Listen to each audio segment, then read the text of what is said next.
Señoras y señores, muy buenas noches. Desde la ciudad de Miami les saludamos Camilo Egaña. Y Fernando del Rincón. Camilo, un gusto saludarte. Buenas noches. Igualmente, buenas noches para ti. Estamos aquí una vez más, como todos los jueves, uniendo fuerzas como está haciendo todo el planeta para enfrentar esta terrible pandemia. Así es, estamos prácticamente en pie de guerra, Camilo. La infantería anti-COVID-19, pues son estos grandes hombres y mujeres, los cirujanos, médicos, enfermeros, rescatistas, empleados que son indispensables, aquellos que arriesgan sus vidas por la nuestra todos los días. Así es. Vamos a ver, comenzamos, si te parece bien, Fernando. ¿Cuál es la etiqueta con la que se van a conectar nuestros televidentes con nosotros? Bueno, esta noche, y vamos a continuar así gradualmente, estamos utilizando la etiqueta numeral COVID-19 Global 4, porque es vaya, desde que estamos tú y yo haciendo esto juntos, este es Claro. el cuarto foro, ¿no? Entonces, numeral COVID-19 Global 4. Y quiera Dios que no llegue al numeral COVID-19. ¿Cuál es el otro? Global 20 o 25. No, que esto termine pronto. A través de esa etiqueta ustedes podrán aclarar todas sus dudas de la mano del doctor Elmer Huerta, que es habitual en este especial. Por supuesto, y un tema muy importante hoy, además del tema de la salud, que siempre lo presentamos, la salud mental y la salud desde la perspectiva del doctor Huerta, la salud vaya, especializada. Tenemos en este mismo contexto, vía Twitter, sus preguntas sobre una decisión que toma el presidente Donald Trump, este decreto presidencial con el tema migratorio. Hay muchas dudas, la gente está muy asustada. ¿Qué significa esto? ¿A quiénes afecta? En fin, lo vamos a estar hablando con un abogado experto en temas migratorios, que es Ángel Leal. Así que, por favor, envíen todas sus preguntas también sobre este tema.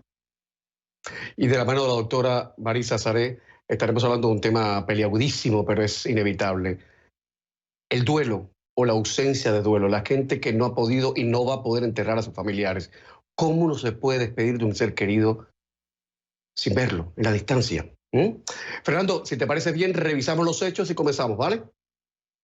Claro que sí, Camilo, por supuesto. ¿Qué tema tan duro? Lo decía Camilo. No. Hay mucha gente que no puede no pueden darle el último adiós, Camilo. Es una cosa espantosa y le pasa a todos, ¿no? Elizabeth Warren le acaba de pasar con su hermano mayor. Es horrible. ¿Cómo se cierra? ¿Cómo se clausura el duelo ahí? Es increíble, en fin. Comenzamos, ¿no? Terrible. Sí, gracias, Camilo. Bueno, ya lo decía Camilo, lo hemos hablado, la vida diaria está en pausa por el coronavirus. Un tercio de la población mundial vive bajo algún tipo de restricción por la pandemia. 1.600 millones de niños no pueden ir a la escuela, 1.600 millones. Hay más de 2,7 millones ya de contagiados y más de 190,000 fallecidos. Esta nueva realidad, para que usted lo sepa, esté consciente, no para que se alarme, para que se programe, podría durar meses, sí, meses, más meses. 211 países y regiones del mundo siguen lidiando con el coronavirus. Estados Unidos, a nivel mundial, es el más afectado, sí, más afectado. ¿Usted se aterrorizó cuando vio las imágenes de España y de Italia? Bueno, para que tenga una idea. Estados Unidos tiene 4 veces más casos que España. O sea, lo que ha pasado en España, multiplíquelo por 4. Eso es lo que pasa aquí en Estados Unidos. ¿No? Sería el segundo lugar España, pero se le lleva 4 veces más. En Estados Unidos se contabilizan más de 866,000 casos, más de 49,700 muertes. Con esas cifras, el presidente Donald Trump sugirió este jueves que las reglas de distanciamiento social podrían extenderse más allá del 1 de mayo, ¿no? Aunque también volvió a hacer sugerencias sobre tratamientos que no están aprobados. Por favor, escuche con mucha atención esto que dijo el presidente Trump. And I see the disinfectant where it knocks it out in a minute, 1 minute. And is there a way we can do something like that by injection inside or almost a cleaning? Because you see it gets on the lungs and it does a tremendous number in the lungs. So it'd be interesting to check that. So that you're going to have to use medical doctors. But it sounds interesting to me. Perdón, pero ¿alguien le hace algún sentido? ¿A alguien le hace algún sentido lo que ha dicho el presidente Trump? Se lo pregunto a usted, porque a mí no me hace ningún sentido. Me parece atroz escuchar este tipo de comentarios con una total ignorancia sobre la medicina, con una total falta de rigurosidad científica. Pero sería bueno que si el presidente Trump quiere que se le inyecte desinfectante para hacer la prueba a los seres humanos, que empecemos por él. No, ya que está tan seguro de sus teorías y los ve como una posibilidad, ¿por qué no? Todas esas teorías y posibilidades que tenemos que escuchar casi todos los días del presidente Trump, ¿por qué no empiezan a aplicárselas a él?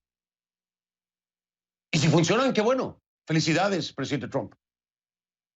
Pero si no, tal vez entre en conciencia, en razonamiento, en lógica y en respeto a la ciencia. Es suficiente lo que vivimos y lo que pasamos todos.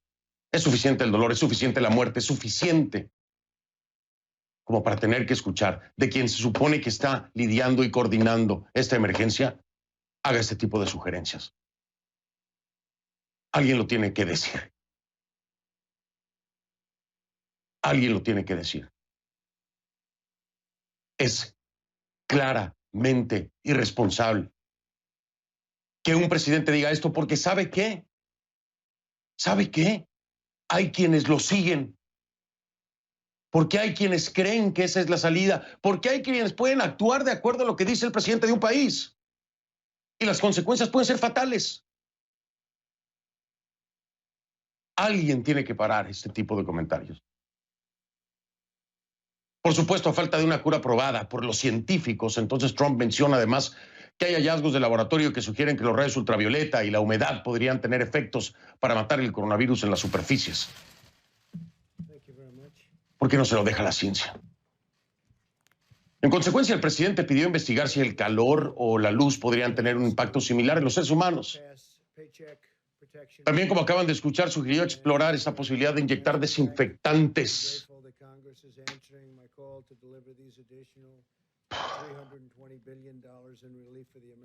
El coronavirus ha justificado incluso algunos cambios en la política migratoria de Estados Unidos para el presidente Trump. Este viernes entrará en vigor por un periodo de 60 días el nuevo decreto promulgado por Trump que suspende la emisión de residencias legales para algunos extranjeros al considerar que este tipo de inmigración limita las oportunidades de trabajo para los estadounidenses. 4,4 millones de personas presentaron la solicitud de desempleo la semana pasada, lo que eleva a más de 26 millones el número de solicitudes en 5 semanas. Pero ¿a quién afecta el decreto firmado por Trump? Algunos extranjeros que buscan venir a los Estados Unidos de forma legal y con carácter permanente. Por ejemplo, hijos o esposos de residentes legales. Aquellos que se encuentran fuera de Estados Unidos o quienes carecen de una visa de inmigrante válida. En Latinoamérica, varios países de la región se enfrentan a la pandemia con problemas similares. A medida que el virus gana terreno, aumenta la saturación hospitalaria, cambiando el tema, por supuesto. Médicos y enfermeras han salido a la calle en varios países para denunciar la falta de recursos que enfrentan cada día. En Colombia, por ejemplo, los sanitarios denunciaron que han recibido un tapabocas convencional para tratar enfermos de COVID-19. En República Dominicana protestaron también por la falta de equipos de protección personal.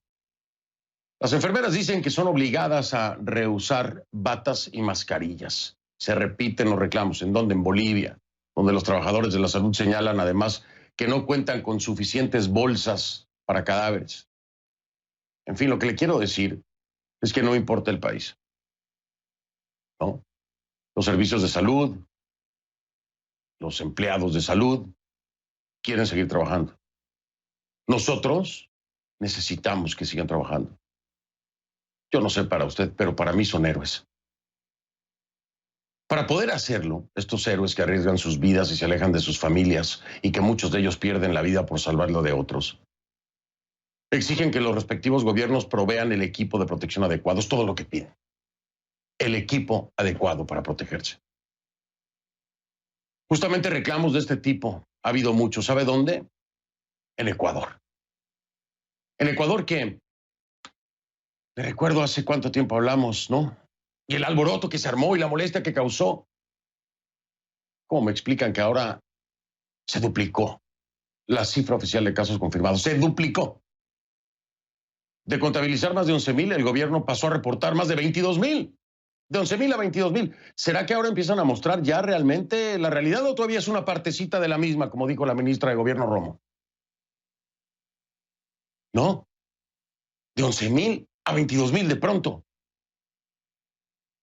Según el ministro de Salud, este cambio se debe al retraso en el procesamiento de más de 10,000 pruebas. Escúchenlo. El total, para que el número quede claro, es de 22.160 casos confirmados.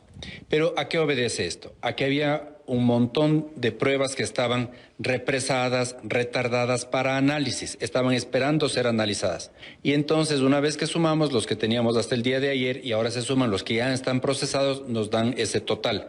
Las proporciones se mantienen. Es decir, el número de pruebas va a subir a 54,000 o 57,000 exactamente, pero la proporción de confirmados con aquellos que se han descartado es prácticamente el 50%, lo que hemos visto en las últimas semanas.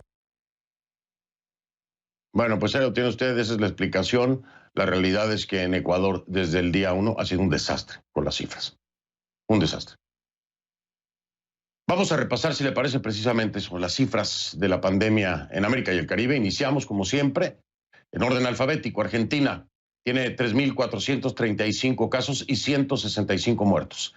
En las Bahamas, 72 contagios y 11 fallecidos. Belice, 18 casos y 2 muertos. Bolivia, 703 casos y 43 muertes. En Brasil, 49,492 contagios y 3,313 defunciones. Chile, 11,812 casos y 168 fallecidos. Colombia, 4,561 infectados y 215 víctimas mortales. Costa Rica, 686 contagios y 6 muertos. En Cuba, allá el régimen reconoce 1,235 casos y 43 defunciones. En Ecuador, como ya le dije, 22,160 casos de un día para otro, el doble, 560 muertos y más de 1,000 fallecidos por coronavirus. Por probable, perdón, 560 muertos por coronavirus y más de 1,000 fallecidos por probable coronavirus, eso es lo que dice en Ecuador. Vamos ahora a El Salvador, 250 contagios y 8 fallecidos en El Salvador. En Guatemala, más de 340 casos y al menos 10 muertos. Haití, 62 personas infectadas y 4 fallecidas. En Honduras, más de 500 contagios y al menos 47 muertes. Y en Jamaica, 252 casos y 6 defunciones. México ya sobrepasa los 10,000. Ahora confirman 11,633 casos en México y 1,069 muertes. Nicaragua, de acuerdo al régimen Ortega Murillo, se lo subrayo, se lo recuerdo todas las noches, 11 casos y 3 fallecidos, es lo que reconoce el régimen. En Panamá hay 5,166 contagios y 146 muertos. Paraguay registra 220 casos y 9 fallecidos, mientras que en Perú la cifra oficial se eleva a 20,914 casos y 572 muertes. En la Isla del Encanto, Puerto Rico, 1,416 infectados y 69 fallecidos. En República Dominicana, 5,543 casos y 265 muertes. En Uruguay, más de 540 casos y al menos 12 muertos. Y Venezuela, 311 contagios y 10 muertos. Les subrayo aquí también, de acuerdo al régimen de Maduro. Guatemala acaba de llegar una actualización, está reportando 384 casos confirmados de coronavirus y 11 muertes. Esto es lo que está reportando en este momento Guatemala, le doy la actualización. Y entonces le cuento que vamos a continuar con Camilo. Son los hechos, el hashtag para que lo tome en cuenta desde ahora en el corte comercial. Envíe sus preguntas para que Camilo pueda dárselas al doctor Huerta. COVID-19 Global 4. Hashtag COVID-19 Global 4. Así que ya debes de tener varias preguntas, mi estimado Camilo. La primera, y que va a responder de inmediato en menos de 4 minutos el doctor Huerta, es esta. ¿Por qué la segunda oleada que se pronostica del COVID-19 parece que va a ser, si es que llega, mucho más agresiva, mucho más letal que esta primera oleada? ¿Qué explicación tiene si casi siempre sucede lo contrario? ¿Qué pasa con este virus ahora? Regresamos en nada aquí en este especial. Buenas noches.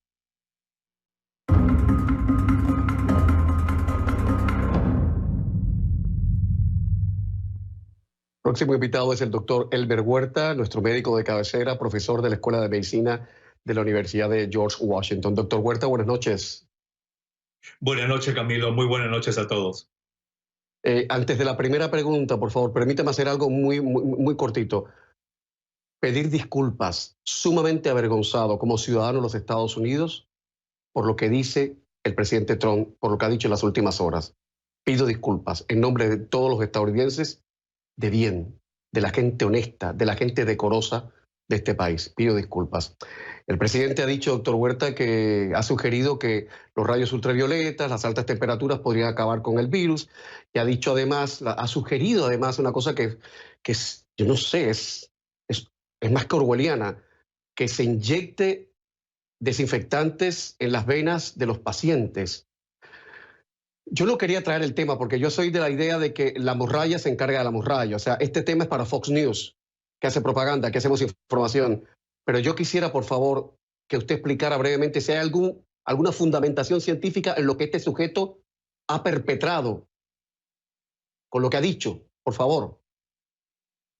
Bueno, Camilo, la verdad es que es muy lamentable que un presidente en la oficina de prensa, dando una conferencia de prensa, se haya expresado de esa manera. Y para los televidentes que no saben de qué estamos hablando, hoy día, esta tarde, en una conferencia de prensa, después de que uno de los miembros del gobierno presentó un estudio que hablaba sobre la destrucción del virus con la luz del sol, con los rayos ultravioleta y la humedad y la temperatura, el presidente Trump dijo de que si eso es así, entonces de repente podríamos, dijo él, colocar una luz por dentro del cuerpo.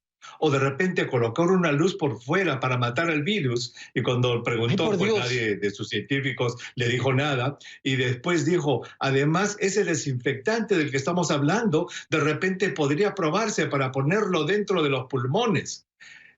Camilo, es muy lamentable realmente el nivel de bajísima preparación en ciencia que tiene el presidente. Yo creo que hay que tomarlo de esa manera. Él quizás en la escuela secundaria, en la universidad, nunca llevó cursos de ciencia. El señor no tiene absolutamente ninguna idea de lo que es la ciencia, y cuando le preguntaron luego a sus médicos, al grupo de expertos que lo asesora, obviamente ellos tienen que cuidar su trabajo, fueron muy delicados a responder, pero médicos que no son del gobierno dijeron que eso realmente es muy peligroso, Camilo, porque la gente que lo sigue a él, le cree a él, igual que la hidroxicloroquina, puede empezar a tomar este tipo de desinfectantes, se va a intoxicar o se va a ir, ¿sabes a dónde? A esos salones donde dan rayos ultravioletas, y va a pensar que porque le da el rayo ultravioleta, el virus va a morir. Es muy lamentable, Camilo, lo que hemos escuchado esta tarde.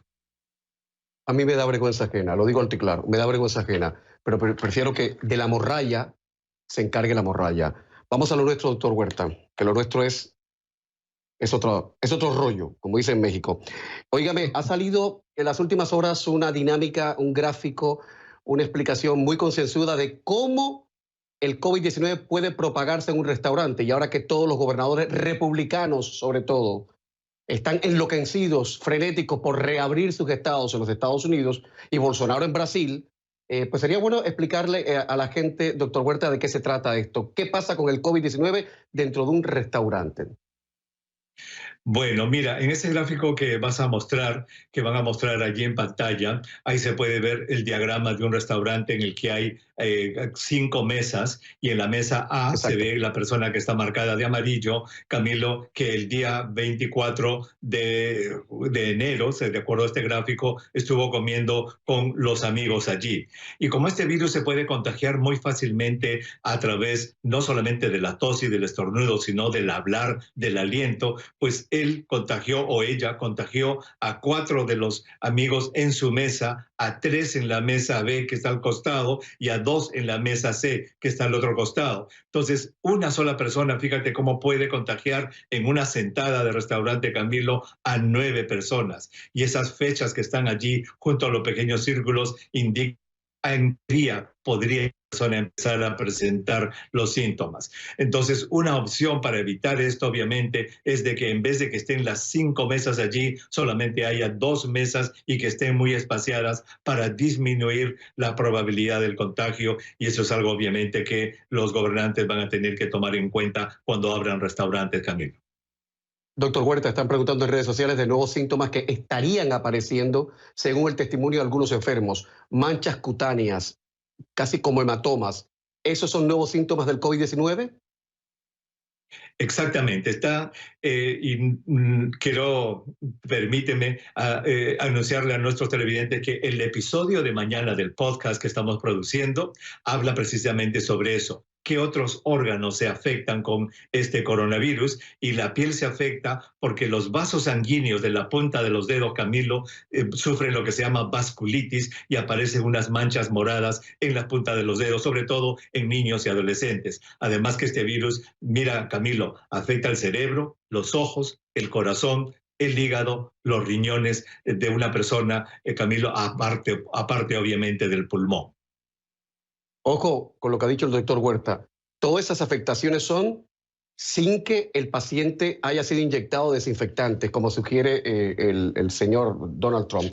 Doctor Huerta, mira, yo me reiría. De verdad, yo me reiría, porque es cosa de los hermanos Marx, es como Buster Keaton, es como Cantinflas, pero es que es la vida de la gente, por Dios, es la vida de la gente, pero lo dejamos ahí. Ese es el problema. Exactamente. Yo tenía un día muy conflictivo y lo dejamos ahí. Correcto. No. Lo que pasa es que cuando el presidente habló de la hidroxicloroquina, una persona murió a los 2 o 3 días porque tomó un preparado de hidroxicloroquina que era veterinario, pero como esta persona le cree al presidente y el presidente tiene el púlpito, entonces es peligroso lo que sale de su boca. Pero como te digo, yo quiero pensar, Camilo, como ciudadano, que la preparación científica que tuvo en su escuela primaria, secundaria y en la universidad fue completamente nula. Él no sabe nada de ciencia, él duda de todo, él es un antivacuna, él duda del cambio climático, es decir, duda completamente, por eso digo que es un iliterato en lo que es ciencia. Doctor Huerta, nos queda muy poco tiempo ya y quería preguntarle, me queda un minuto nada más, y ya me estoy robando el minuto. Se ha dicho que que podría venir una segunda oleada en el invierno para esta parte del mundo y que esa segunda oleada podría ser más letal, más agresiva. ¿Eso es cierto? No, felizmente no va a ser cierto. Que van a coincidir, eso sí, las dos enfermedades, la gripe y el corona, de eso no hay duda. Pero que el coronavirus sea más letal o sea diferente ahora, no, va a ser la misma enfermedad. Lo que pasa, Camilo, recuerda que este coronavirus nos ha agarrado aquí en Estados Unidos en el mes de marzo, cuando ya el invierno casi estaba yendo. ¿Y cuándo es que empieza la gripe? Empieza en septiembre, octubre, noviembre. Entonces, este año, septiembre, octubre, noviembre, va a empezar la gripe como empieza de costumbre, pero también va a regresar el corona. Entonces, vamos a lidiar con 2 enfermedades y eso va a ser un problema para el servicio de salud. Así que desde ahora le decimos a las personas que se vayan vacunando contra la gripe. Fernando del Rincón, adelante, por favor, y cuidado con las lámparas de luz ultravioleta, por Dios. No, ya me viste. Me dio... No, es que es peligrosísimo, es peligrosísimo, Camilo. Es increíble pensar que un presidente pueda decir esa sarta de tonterías, porque eso es lo que son, una sarta de tonterías, ¿no? El problema es que la gente le cree, hay gente que le cree, eso es lo más grave. Ya lo habías dicho, lo dijiste tú, lo dijo el doctor Huerta. Oye, gracias, doctor Huerta. Hay otro tema muy preocupante. Gracias, doctor Huerta. Oye, hasta la próxima. Hola, Fernando, buenas noches. Chao, Camilo, gracias. Chao. Buenas noches, doctor Huerta, gusto saludarlo. Gracias. Camilo, le damos en el siguiente segmento al tema del decreto presidencial de Trump, precisamente, pero con el tema migratorio, ¿te parece? Perfecto. Seguimos. Bueno, vamos entonces, ya regresamos. El FBI ha alertado sobre el peligro de que se incrementen los crímenes de odio en Estados Unidos, esto a raíz de la pandemia de coronavirus. El director de la Agencia Federal de Investigaciones, que es Christopher Wray, envió una comunicación en la que expresa preocupación porque grupos radicales podrían atacar a comunidades minoritarias acusándolas de ser responsables del COVID-19. También dijo que otra de sus prioridades era contrarrestar actividades fraudulentas y cibercriminales que intentan sacar provecho de la situación revendiendo productos médicos. Ya regreso.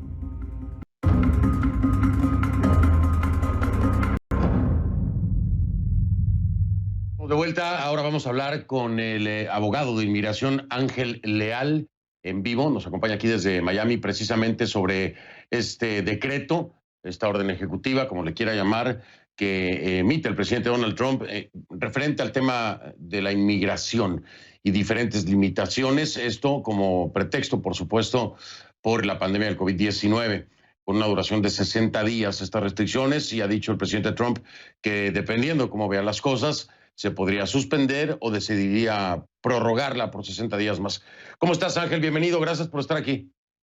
Cómo no, encantado de saludarle, Fernando. Espero que todos estén bien por allá. Igualmente, espero que también todos estén bien allá en casa y tu familia Gracias. también a salvo y con cuidado con este tema del coronavirus. Ángel, la primera pregunta y lo que todos quieren saber, ¿a quiénes afecta principalmente este decreto del presidente Trump? Aquellas personas que están en el exterior del país, que no tengan residencia o visa para poder entrar al país, y específicamente va a afectar cualquier persona quien pretende inmigrar por algún tipo de proceso laboral, visa de inmigrante por certificación laboral, o aquellas personas que pudieran inmigrar por un concepto de reunificación familiar, exceptuando nada más cónyuges e hijos menores de edad solteros de ciudadanos americanos. ¿Hay alguna especificación dentro de este decreto, Ángel, para trabajadores agrícolas, por ejemplo? No, fíjese que ellos fueron excluidos de esto porque generalmente los trabajadores agrícolas vienen por una visa de no inmigrante bajo la categoría H2A, al igual que los obreros temporales que vienen por estación o temporada también no quedan afectados por esto, y esto fue a petición de las industrias de la agricultura y algunas industrias de servicio que pidieron esto, igual que la visa H1B no queda afectada con esta proclamación. Esta proclamación tiene que ver estrictamente con visas de inmigrantes, que generalmente es el proceso de la certificación laboral.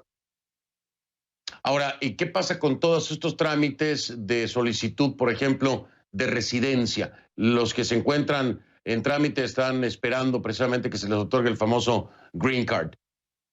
Ellos están bien, las personas que están dentro de los Estados Unidos, que estén esperando una residencia, ajuste, cambio de estatus, extensión de estadía, no quedan afectadas por esta proclamación. Esto afecta nada más a aquellas personas a partir de aproximadamente 1 hora y media desde ahora, que estén fuera del país sin una visa, una residencia o algún documento que les autorice entrar a los Estados Unidos. Pero los que están dentro de los Estados Unidos, por el momento no quedan afectados por esta proclamación.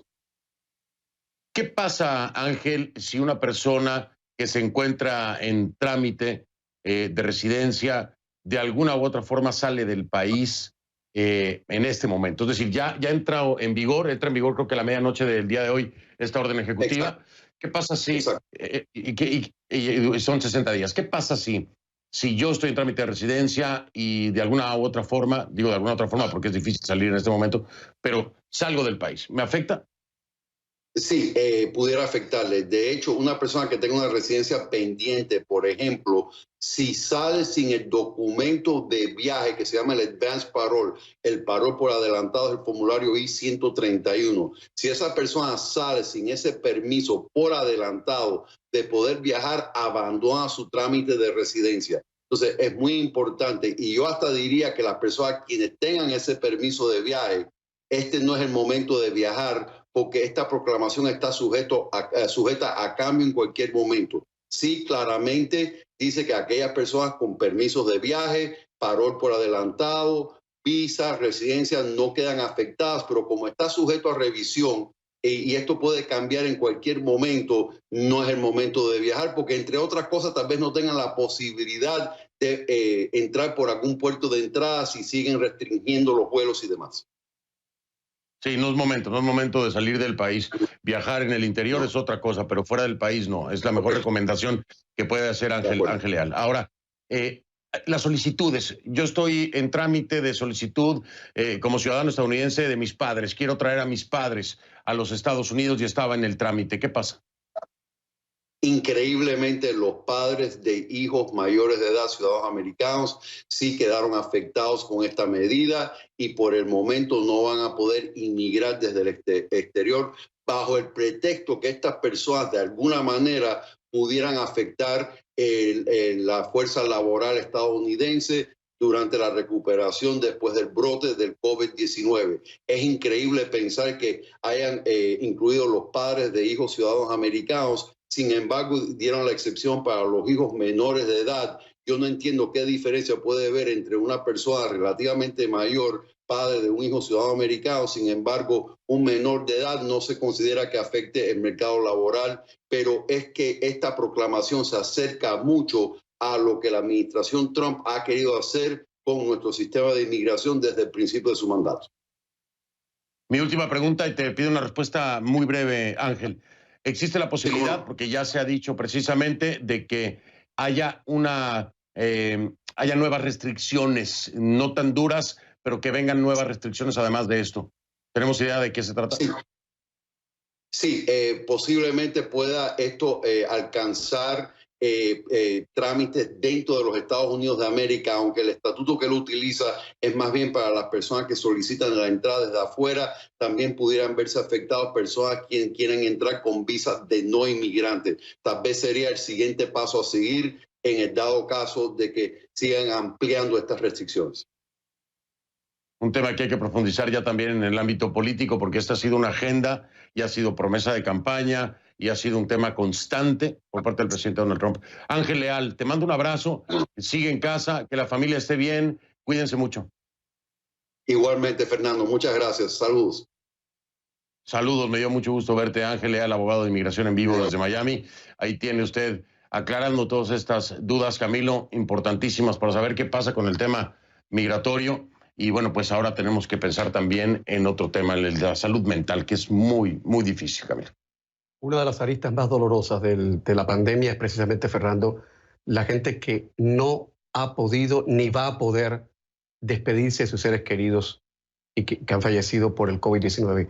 ¿Qué hacer ante una circunstancia como esa? La doctora Marisa Saré, luego de publicidad.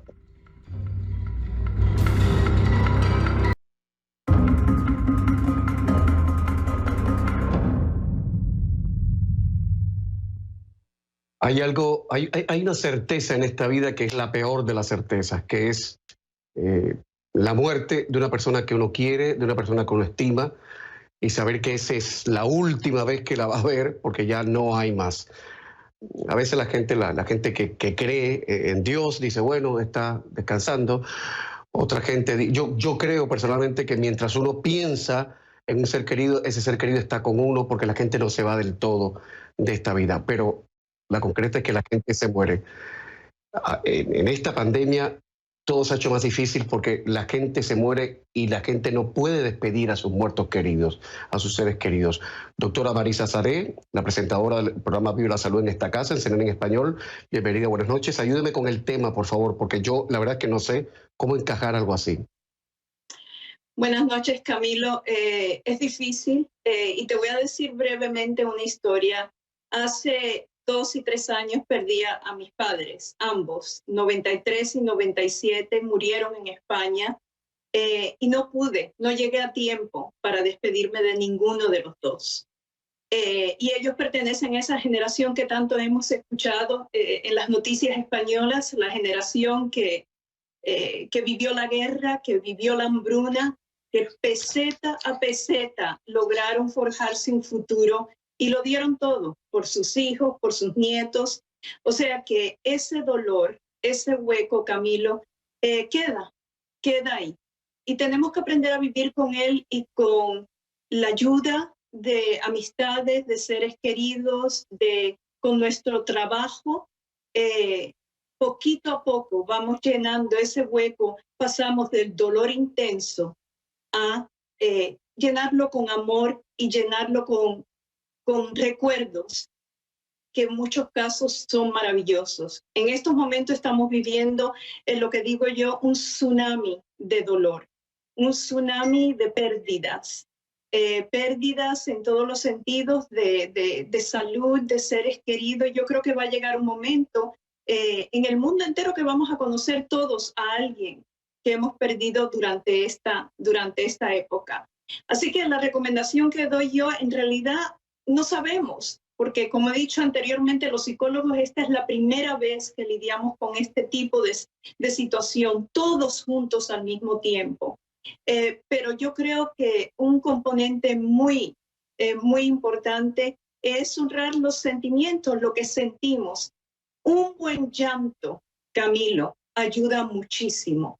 Se ha investigado inmensamente que el llorar ayuda al estrés, ayuda al dolor, ayuda a procesar. Así que un buen llanto.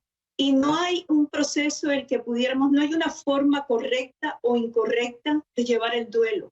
Cada uno de nosotros lo llevamos de una forma diferente, a nuestro estilo. Lo que sí te puedo decir es que todos necesitamos compartir tanto las alegrías en nuestras vidas como el dolor en nuestras vidas. Y el componente que está sucediendo ahora es que ese dolor tan intenso tiende a aislarnos de por sí. Y encima de eso estamos aislados. Pero ¿sabes qué? Por primera vez, yo creo, en mucho tiempo hemos visto que estamos muy separados, pero al mismo tiempo muy juntos. Y esa misma creatividad que hemos utilizado para contactarnos, para reunirnos en familia, para alegrarle un poquito los días a los abuelos, para ver a los amigos, para trabajar los compañeros, para reunirnos en el trabajo, esa misma creatividad la tenemos que utilizar para honrar a nuestros seres queridos, para crear una nueva historia, un nuevo capítulo en nuestras vidas, para añorarlos y honrarlos de una forma completamente diferente, porque le hemos tenido que decir adiós a muchas tradiciones, a la tradición de ir a un funeral, a la tradición de abrazar, de besarnos. Este es el momento de una misa. Dime. De la tradición de hacer una misa de difuntos también, no se puede hacer ahora tampoco, en muchos sitios. Por eso, este es el momento de utilizar esa misma creatividad, de al mismo tiempo de estar separados, estar juntos. Y quizás hablar de ese papá o de esa mamá o de ese familiar y recordar historias, quizás crear un álbum de fotografía, un diario, exponer la música que a esa persona tanta le gustaba, todas esas pequeñas tradiciones que creamos nosotros mismos en este momento y que nos ayudan a procesar. Sí, pero te ayudan. Lo más importante es conectarnos, lo más importante es utilizar esos lazos sociales a través de la distancia, pero que lo estamos haciendo, Camilo, y yo creo fielmente que van a ser meses muy duros, que estamos viviendo meses muy duros, pero que indudablemente hemos visto, lo vemos una y otra vez, como esos lazos personales que estamos creando muy creativamente nos van a ayudar muchísimo. Pero a llorar y a llevar el duelo a mi manera, a la manera de todos nosotros. Doctora Saré, como siempre, un placer. Si algo bueno tiene todo esta debacle es que nos estamos echando de menos cada vez más. Así que cuando ya podamos abrazarnos, van a ser abrazos muy grandes, pantagruélicos. Gracias, doctora Saré, un abrazo grande. Cuídese mucho y ánimo.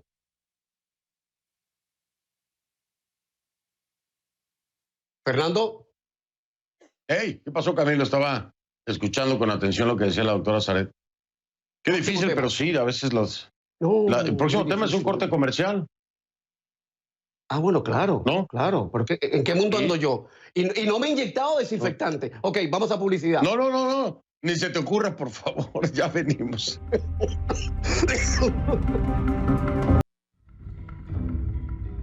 Como están tan escasas las buenas noticias, aquí comparto una.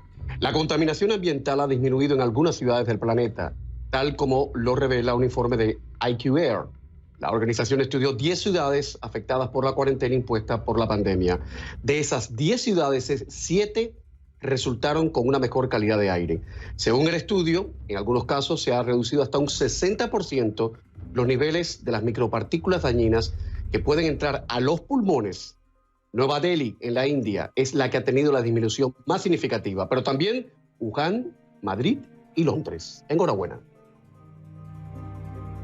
Viernes. Pues así hemos llegado al final de este programa especial sobre el coronavirus, por supuesto con esta importante reflexión. Camilo, es muy preocupante escuchar declaraciones como las que escuchamos hoy del presidente Donald Trump, pero también escuchar declaraciones como las de la alcaldesa de Las Vegas, las intenciones o ya la decisión de reabrir en el estado de Georgia por parte del gobernador, cuando Estados Unidos le saca 4 veces la cifra de contagios a España, cuando veíamos desde aquí a España como un caso terrible, y hoy este país está por encima de cualquier otro en el mundo, con contagios y con muertos. Alicia aquí decía hace unos minutos en esta pantalla, hace falta el cambio. Yo quisiera decir solo esto. Cuando pase todo esto, además del cambio, lo que hace falta es recuperar el decoro y la dignidad nacional en nombre de todos, incluso de los que apoyan al presidente Trump. Buenas noches, Fernando, un placer como siempre. Igual, Camilo, te mando un fuerte abrazo, hermano, se te extraña. Cuídate igualmente. Chao, buenas noches, señores.